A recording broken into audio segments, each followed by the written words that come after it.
দেখো কী করে জিনিস বাঁচলে কীভাবে কী করা যায়। বানাবো বিরিয়ানি। কালকের মাংস বেঁচেছিল, তো বলে মাংসর তো প্রচুর দাম, এখন জিনিসের তো প্রচুর দাম।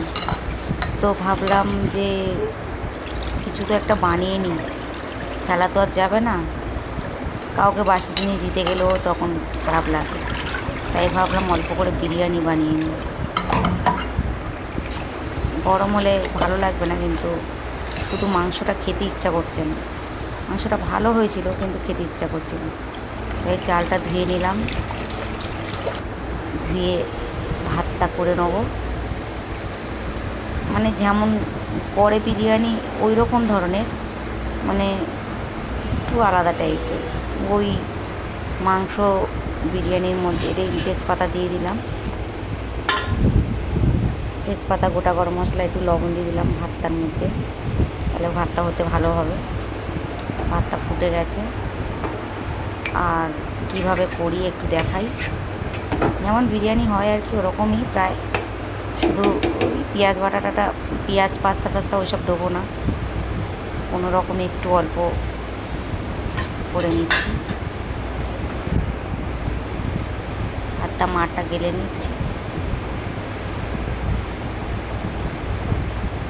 এই যে মাংসটা বের করেছি, মাংসটা হয়েই রয়েছে, তো তরকারি হয়ে আছে, ওর মধ্যে ভাতটাকে দিয়ে বিরিয়ানি বানিয়ে নেব। অতটা মাংস রয়েছে, ফেলে কিছু আর দিতে পারবো না, কিন্তু দেখি কেমন লাগে, তাই তোমাদের জিনিস নষ্ট যাতে না হয় সেই হিসাবে করা। অতটা মাংস রয়েছে, বিরিয়ানির পিস নয়, তরকারির পিস, তো ওর মধ্যে দিয়ে দিচ্ছি। তো লাস্টে দেখাবো বিরিয়ানিটা কীরকম হয়, যেরকম করে সেরকম, শুধু পেঁয়াজ পাস্তাটা দিলাম না আর কেশরটা দিলাম না। ওই একটা সানরাইজ বিরিয়ানি মশলা নিয়ে নিয়েছিলাম, ঘরে বানানো থাকে, আজকে বানানো ছিল না তাই 10 টাকা দিয়ে কিনে এনেছি। আর বানাতে গেলে এইটুকুর জন্য তো আর বানানো যায় না, বড় অনেকটা বিরিয়ানি হলে, বেশ বাড়িতে অন্যরকমভাবে বিরিয়ানি হলে তখন বানানো যায়। ওটার মধ্যে আতর, গোলাপ জল, কেওড়া জল, অল্প ফুড কালার দিয়ে রেখেছি দুধ দিয়ে, সেটা দিয়ে দিচ্ছি।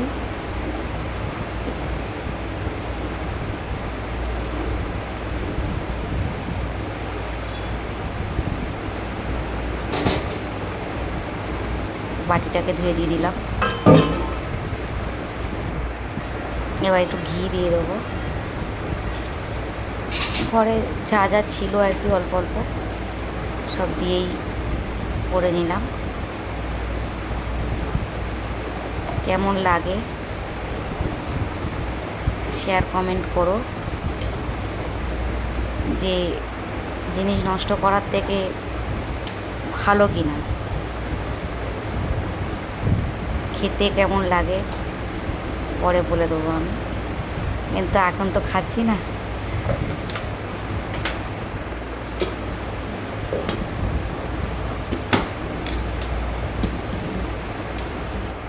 পুরো বিরিয়ানির মতনই হয়েছে, পুরো বিরিয়ানি, পুরোটাই বিরিয়ানি। দেখো ভাতটা ঝরঝরে হয়েছে, মোটামুটি পুরো বিরিয়ানি।